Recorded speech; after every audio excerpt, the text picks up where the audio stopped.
Hello friends, welcome to home science exam master. आज का हमारा टॉपिक है इंट्रोडक्शन टू टेक्सटाइल। और टेक्सटाइल में भी हम लोग आज सबसे पहले उसकी फंडामेंटल यूनिट टेक्सटाइल की, वो क्या है हमारी फाइबर। ठीक है, जैसे कि हम कोई हाउस बनाते हैं, घर बनाते हैं, और घर की जो इकाई होती है वो क्या है, वो हमारी ईंट ही तो है। जिस प्रकार से हमारा शरीर है, शरीर की जो सबसे स्मॉलेस्ट यूनिट या हम कहेंगे फंडामेंटल यूनिट क्या है, सेल है। उसी प्रकार से ही हमारा टेक्सटाइल की, क्लोथिंग की जो सबसे स्मॉलेस्ट यूनिट और फंडामेंटल यूनिट है वो है हमारी फाइबर की। तो जब हम टेक्सटाइल की बात करते हैं, तो हम जब शुरू करते हैं तो सबसे पहले आज जो हमारा टॉपिक है वो है क्या है, उसकी फंडामेंटल यूनिट अर्थात फाइबर। ठीक है, तो अब हम फाइबर में सबसे पहले हम करेंगे फाइबर का, आज हम लोग पढ़ेंगे इंट्रोडक्शन, फिर उसके बाद फाइबर का क्लासिफिकेशन, और फिर उसके बाद हम लोग पढ़ते हैं उसी क्लासिफिकेशन के अंतर्गत जितने रेशे हैं। आज हम लोग एक बार एक क्विक डिस्कशन उसका हम लोग कर लेंगे। तो लेट्स स्टार्ट। और सबसे पहले हम लोग फाइबर के बारे में पढ़ेंगे। तो फाइबर कोई भी प्रोडक्ट जो धागा या कपड़ा बनाने के लिए इस्तेमाल होता है, उनको हम क्या कहते हैं, फाइबर कहते हैं। और उसकी भी, उसका जो शेप है, इसके बारे में एक स्पेशल चीज है कि उसका डायमीटर उसकी लेंथ के हिसाब से काफी पतला होना चाहिए, मतलब कि बहुत ही ज्यादा थिन, और it is a hair like structure. जैसे हमारे बाल की संरचना है, उसी तरह से फाइबर की भी संरचना होती है। और इसका डायमीटर क्या होता है, बहुत कम होता है कंपैरिजन टू इट्स लेंथ। और यार्न जो हमारा फाइबर है, उस पे हम क्या करते हैं, उससे किस चीज का निर्माण होता है, उससे हमारे धागे का निर्माण होता है। और धागों से किसका निर्माण होता है, धागों से वस्त्र का निर्माण होता है। तो इसलिए सबसे पहले जब हम बात करते हैं फाइबर की, तो फाइबर से किसका निर्माण हुआ, धागों का। ये एक प्रोसेस भी है, कभी कभी आ भी जाता है एग्जाम में इस तरह से कि पहले क्या चीज है, फिर उसके बाद क्या, और फिर उसके बाद क्या है। तो सबसे पहले फाइबर से हमारा बना यार्न, और यार्न से हमारा बनता है क्लोथ।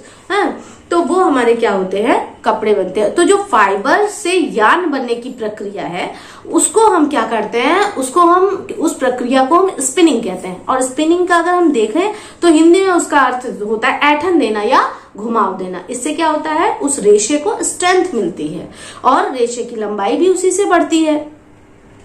फिर जो यार्न्स है हमारे, उसको यार्न्स को जब वूव करते हैं, मतलब बुनाई के द्वारा, फिर किसका निर्माण होता है, वस्त्रों का निर्माण होता है। और उस प्रक्रिया को हम वीविंग कहते हैं, या निटिंग कहते हैं। कपड़ा भी निर्माण की जब हम बात करते हैं, तो कपड़े भी निर्माण की कई सारी क्रियाएं हैं, जिससे कि जो धागा है वो क्या किस में कन्वर्ट हो जाता है, हमारे टेक्सटाइल में। ठीक, तो जो स्पिनिंग है, जो फाइबर को, रेशों को जो घुमाने वाली प्रक्रिया है, उसको हम क्या कहते हैं, स्पिनिंग कहते हैं। और स्पिनिंग भी हमारी उसके भी हमारे दो प्रकार हैं। एक है हमारा मैकेनिकल, और दूसरा है हमारा केमिकल। मैकेनिकल और केमिकल। तो मैकेनिकल जो है वो उसमें यांत्रिक, मतलब मशीनों के द्वारा कपड़ों की बुनाई का, स्पिनिंग रेशों से धागे को बनाने का काम किया जाता है।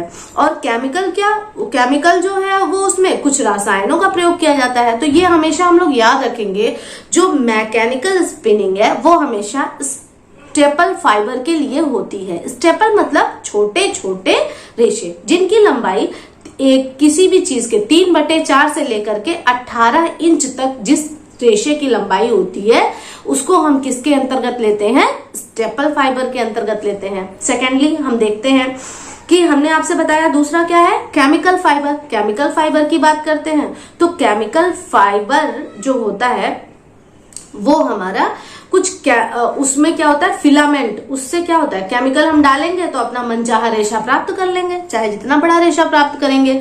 तो केमिकल जो स्पिनिंग है वो हमारे फिलामेंट रेशों के लिए होती है। फिलामेंट मतलब क्या होता है, लंबे रेशे, लंबे रेशों के लिए होती है। इसकी लंबाई कुछ मीटर से लेकर के 800 से 1200 मीटर तक भी हो सकती है। 800 से 1200 मीटर तक हो सकती है। और जब हम प्योरली चले जाते हैं सिंथेटिक फाइबर्स पे, तो हम देखेंगे कि उसकी लंबाई कई किलोमीटर्स तक भी बनाई जा सकती है। तो बहुत सारे ऐसे रेशे हैं जो प्रकृति से और ये भी एक चीज जानते हैं कि all natural fibres are staple fibre, मतलब सभी प्राकृतिक रेशे कैसे होते हैं, हमारे स्टेपल होते हैं, मतलब छोटे रेशे होते हैं, एक्सेप्ट सिल्क। हाँ, रेशम को छोड़कर और सारे जितने भी रेशे हैं प्राकृतिक, जितने भी हमारे प्रकृति में जितने भी रेशे हैं वो सारे क्या है, स्टेपल। स्टेपल मतलब छोटे रेशे, फिलामेंट मतलब लंबे रेशे। आप लोग इसे याद करेंगे, किसी चीज को स्टेप में तोड़ देना। स्टेप हम लोग कब क्यों तोड़ने की बात करते हैं, जब हमें कोई चीज याद करनी होती है ना, तो स्टेप मतलब छोटा कर देना। तो स्टेपल की बात आएगी तो आप समझ जाइएगा कि स्टेपल हमारे छोटे रेशे हैं, और फिलामेंट मतलब लंबे रेशे। ठीक है, अब अगर हम बात करें तो ये हमारे रेशों की बात हो गई। अब यहां से इसके आगे हम बढ़ते हैं। अब हम यार्न की बात करते हैं। यार्न अर्थात की धागा, उन्हीं रेशों को पर स्पिनिंग की प्रक्रिया के द्वारा, ऐंठन की प्रक्रिया के द्वारा किसका निर्माण हो जाता है, यार्न का निर्माण, अर्थात धागे का निर्माण हो जाता है। अब इसकी भी कैटेगरी हम डिवाइड अगर करते हैं तो इसकी भी दो category, large group of yarn. तो पहला ग्रुप हमारा आता है सिंगल प्लाई यार्न, और सेकंड ग्रुप आता है कॉम्प्लेक्स यार्न या नोवेल्टी यार्न। अब सिंगल प्लाई यार्न की जब हम बात करते हैं तो सिंगल प्लाई यार्न में भी एक चीज है कि सिंगल प्लाई यार्न जो है आपका, वो आपका सिंगल प्लाई यार्न आपका एक ही रेशे को एक ही दिशा में ऐंठन प्रदान की जाती है। मतलब एक ही धागा है आपके पास और उसी को हम ऐड करके उसका निर्माण कर रहे हैं, तो वो आपका क्या आता है, सिंगल प्लाई यार्न।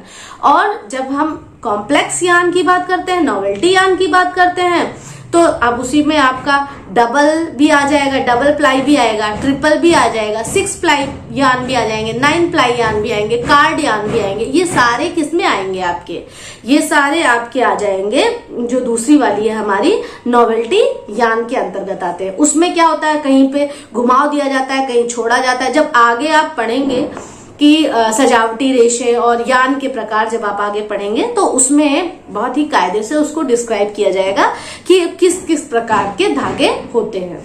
ठीक है, फिर नेक्स्ट हम देखते हैं कि सिंगल प्लाई यार्न और कॉम्प्लेक्स यार्न। अब हमारे यहाँ पे यार्न की बात हमारी कंप्लीट हो गई। अब अब ये जो यार्न है, अब इन्हीं यार्न से जो कपड़ों में बुनाई की जाएगी, इन्हीं यार्न को एक के ऊपर एक रख करके या आप निटिंग कर लीजिए और चाहे वीविंग कर लीजिए, दोनों से ही कपड़ों का निर्माण होता है।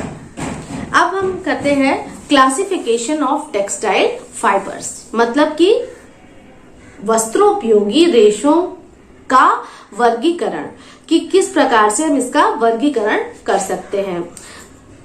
तो अब वर्गीकरण की बात होती है तो वर्गीकरण आपका होता है कि अलग अलग वर्ग में, कि कहाँ से हमको कौन कौन से रेशे प्राप्त हो रहे हैं अलग अलग वर्ग में। तो सबसे पहले हम बात करते हैं, सबसे पहले हम इसको दो भाग में डिवाइड कर देते हैं। एक पहला है हमारा नेचुरल फाइबर और दूसरा हमारा क्या होता है, मैनमेड फाइबर। तो नेचुरल फाइबर की भी 3 कैटेगरी है आपकी। कौन कौन सी है, वेजिटेबल है, एनिमल है और आपका मिनरल है। वेजिटेबल फाइबर में आपका क्या आता है, वेजिटेबल फाइबर में आपका आता है वानस्पतिक रेशे, मतलब they are directly obtained from nature, जो कि हमें नेचर से डायरेक्टली मिलता है। और किसके, उसमें प्लांट्स, पौधों से जो रेशे हमको प्राप्त आते हैं वे सारे हमारे वेजिटेबल फाइबर के अंतर्गत आते हैं। और आपको ये हमेशा याद रखना है कि जब भी आप वेजिटेबल फाइबर की बात करते हैं तो सेल्यूलोज उसमें मस्ट है। तो सेल्यूलोज से ही वो बनता है, जितना भी वेजिटेबल फाइबर है उसमें सब में सेल्यूलोज तो रहेगा ही रहेगा। और they all are made up of carbon, hydrogen and oxygen. वो किससे मिलकर के बने होते हैं, कार्बन, हाइड्रोजन और ऑक्सीजन से मिलकर के बने होते हैं। और ये बहुत ही अच्छी इनकी मजबूती होती है। और ये पानी, मतलब कि वाटर में कॉटन को अगर आप वाटर में डालते हैं तो क्या होगी, उसकी स्ट्रेंथ कैसी हो जाती है, और ज्यादा हो जाती है। और अगर उसी की जगह सिल्क की बात अगर हम करते, फिलहाल सिल्क की बात नहीं करते हैं क्योंकि वो हमारे एनिमल फाइबर के अंतर्गत आते हैं, और ये हमारा जो है, ये हमारा हम प्लांट की बात कर रहे हैं। तो वेजिटेबल फाइबर जो है वो क्या है कि वो हमें पौधों से प्राप्त होता है और सेल्यूलोज से निर्मित होता है। और उसमें कौन कौन से तत्व पाए जाते हैं, कार्बन, हाइड्रोजन और ऑक्सीजन पाया जाता है। इसकी लो रेजिलेंसी होती है, हाई डेंसिटी होती है और गुड कंडक्टर ऑफ हीट, मतलब कि ऊष्मा के क्या होते हैं, सुचालक होते हैं। फिर सेकेंडली हम आते हैं, एग्जाम्पल इसका कॉटन, जूट, हेम्प, ये सारे इसके एग्जाम्पल हैं। और वेजिटेबल फाइबर की अगर हम एग्जाम्पल इसका हम बताएंगे तो इसको चाहे आप नोट कर लीजिए। वेजिटेबल फाइबर में कपास है, लिनिन है, कोपोक है, जूट है, सन, हेम्प, नारियल, रेमी, पिना, अबाका और सीसल, ये सारे क्या है, आपके वनस्पतिक रेशे हैं। मैं एक बार और रिपीट करती हूँ, कपास, लिनेन, कोपोक, जूट, सन, हेम्प, नारियल, पिना, अबाका और सीसल। ठीक है, ये आपके क्या हो गए, ये सारे आपके वनस्पतिक रेशे हो गए। फिर एनिमल फाइबर नाम से स्पष्ट होता है कि जानवरों से प्राप्त होने वाले, या हिंदी में इसको और भी ज्यादा वो कहें तो जानतव रेशे भी इनको हिंदी में कहा जाता है। जो आपके जानतव रेशे हैं उनमें सिर्फ 2 रेशे हैं। कौन कौन से हैं, फर्स्ट क्या है आपका वूल और सेकंड क्या है आपका सिल्क। वूल और सिल्क, और ये कहां से obtain, they all are obtain from animals. ठीक है, तो ये क्या होते हैं, जानवरों से पाए जाते हैं। और सबसे इसमें खास बात क्या है कि ये प्रोटीन फाइबर है, इसमें प्रोटीन मॉलिक्यूल्स होते हैं। तो ये क्या है, प्रोटीन फाइबर। और हमारे जैसे कि आप लोग जानते हैं कि हमारे हेयर्स किसके बने हुए हैं, प्रोटीन के ही बने हुए हैं। तो ये हेयर का है ही वूल हमारा, तो इसलिए इसको हम क्या कहते हैं, प्रोटीन फाइबर भी कहते हैं। और ये बेसिकली किसके बने हुए होते हैं, जिस चीज से कॉटन है आपका उसी से ये भी है, बस इसमें सिर्फ आपको क्या करना है, नाइट्रोजन और ऐड कर देना है।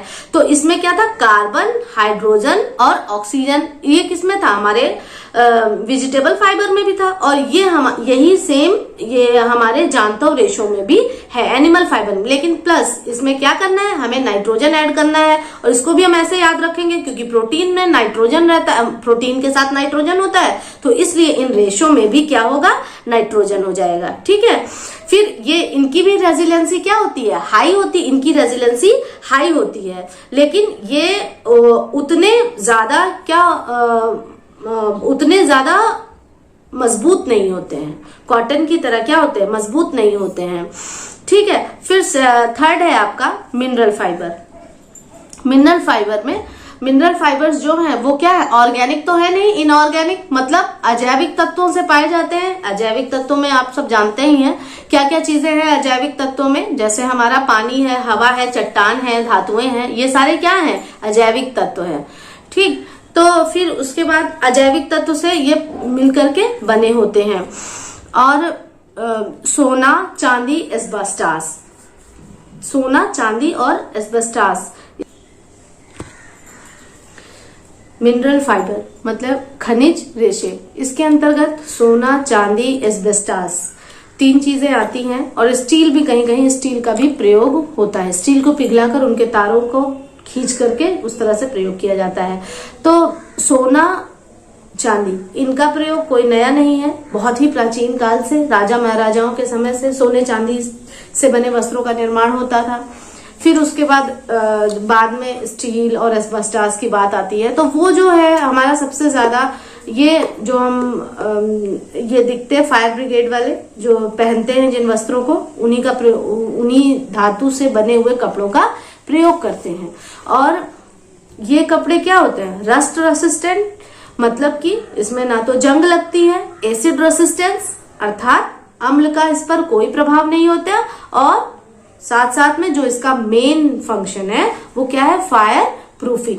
उसका क्या है मेन फंक्शन, फायर प्रूफिंग। तो इसी यूज के लिए इसका प्रयोग किया ही जाता है। तो अगर हम कहें कि मेनली ये इंडस्ट्रियल पर्पस के लिए इसका यूज हम करते हैं। नेक्स्ट आते हैं हम लोग मैन मेड फाइबर की बात करते हैं, जिसमें कि मानवकृत, जैसे मानव के द्वारा बनाए गए रेशे।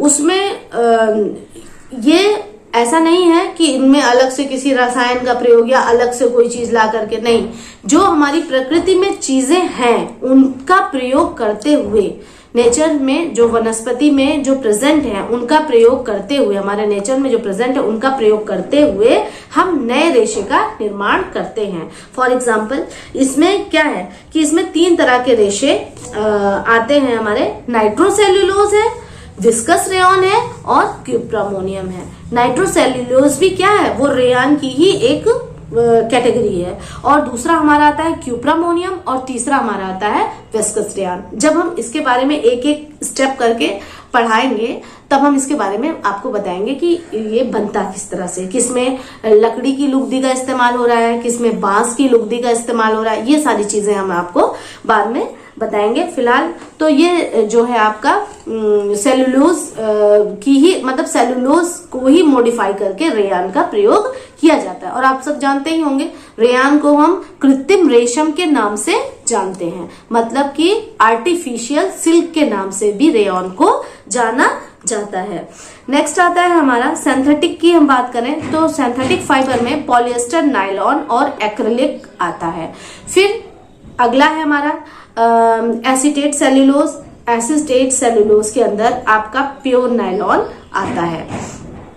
अगर आप हिंदी वाले में देखेंगे, जैसा कि स्क्रीन पे आपको दिख रहा है कि हिंदी वाला जो क्लासिफिकेशन है उसमें थोड़ा सा और भी ज्यादा कैटेगरी जो है उसको और भी ज्यादा विस्तृत कर दिया गया है। तो मानवकृत रासायनिक रेशे में जो आपके केमिकल्स से, यहाँ पे रासायनिक का मतलब अभी तक आपको ये चीज ध्यान रखनी है कि रीजेनरेटेड सेल्यूलोज, अर्थात मानव ने अपने रीजेनरेट किया है, मतलब नेचर से भी कुछ चीजें ली और अपने आप से भी उनको मिला करके उसका इस्तेमाल किया। लेकिन जो सिंथेटिक्स आपके हैं वो प्योरली क्या है, उसमें नेचर का कोई भी योगदान नहीं है, वो सारे क्या केमिकल से ही सारे बने हुए हैं। इसीलिए इसको हम लोग रासायनिक रेशे की भी संज्ञा देते हैं। और इसके अलावा एक कैटेगरी और आती है विशिष्ट रेशे। विशिष्ट रेशे में जिन रेशों को एक चीज में वो रहते हैं उनको हम लोग परिवर्तित करके दूसरी चीज में परिवर्तन कर देते हैं, जैसे परिवर्तित रेशे, मिश्रित रेशे एवं बॉल रेशे। तो अब हमने आपको आज इसका इंट्रोडक्शन बताया कि फाइबर होता क्या है, यार्न क्या है, मोटा मोटा सा आपका हमने इसको यार्न के बारे में भी थोड़ा सा आपको बताया कि कहाँ पे मैकेनिकल स्पिनिंग होती है, कहाँ पे केमिकल स्पिनिंग होती है, और सिंगल प्लाई, कॉम्प्लेक्स यार्न, इनके बारे में आज हम लोगों ने डिस्कस किया। और साथ ही साथ आज हम लोगों ने पढ़ा कि क्लासिफिकेशन ऑफ टेक्सटाइल फाइबर, कि रेशो का क्लासिफिकेशन हमने किया कि नेचुरल और मैन मेड फाइबर की कैटेगरी में। अगर हम वैसे तो मैंने आपको बताया है, अगर आप चाहें तो इसको नोट भी कर सकते हैं। एक बार मैं आपको क्लासिफिकेशन का बता देती हूँ। प्राकृतिक रेशे, कृत्रिम रेशे और विशिष्ट रेशे, मेन जो आपका क्लासिफिकेशन है वो 3 कैटेगरी में है। फिर उसके बाद प्राकृतिक रेशे में आपका आता है जानता हुआ आता है, वनस्पतिक आता है और मिनरल आता है। फिर सेकेंडली है आपका कृत्रिम रेशे, उसमें मानवकृत रेशे। मानवकृत में हमेशा आपको याद रखना है कि नाइट्रोसेल्यूलोज रेयॉन, क्यूप्रामोनियम और विस्कस रेयॉन, मतलब जो रेयॉन वाली सारी पूरी कैटेगरी है वो आपको वो कहाँ से आपकी जानता से मिल रही है। आपको इस चीज को आपको ध्यान में रखना है। और इसमें प्राकृतिक रूप में वो पाए जाते हैं, बस उनमें कुछ आप कोई केमिकल रिएक्शन वगैरह करा के आप उसको क्या करते हैं, नए फॉर्म में ले आते हैं। इसीलिए इसको रीजेनरेटेड कहते हैं, कैटेगरी में जाएगा। और हमारी जो सेकंड कैटेगरी है जिसको हम इसी में है आपका कि रासायनिक अर्थात कि केमिकल, या इसको हम सिंथेटिक फाइबर की भी संज्ञा दे सकते हैं। उसमें भी हमारा जेफ्रॉन, नायलॉन, डेक्रॉन बहुत सारे उसके एग्जाम्पल हैं, और पॉलिएस्टर, नायलॉन, एक्रिलिक उसके सारे एग्जाम्पल है। फिर उसके बाद है विशिष्ट रेशे, मतलब स्पेशल रेशे, उसमें परिवर्तित, मिश्रित एवं बाल रेशे। तो आज हमने आपको इतना बताया और इसके आगे इसका हम विस्तृत व्याख्या अगली क्लास में, जो मेरा अगला वीडियो है उसमें आएगा। तो ओके, थैंक यू।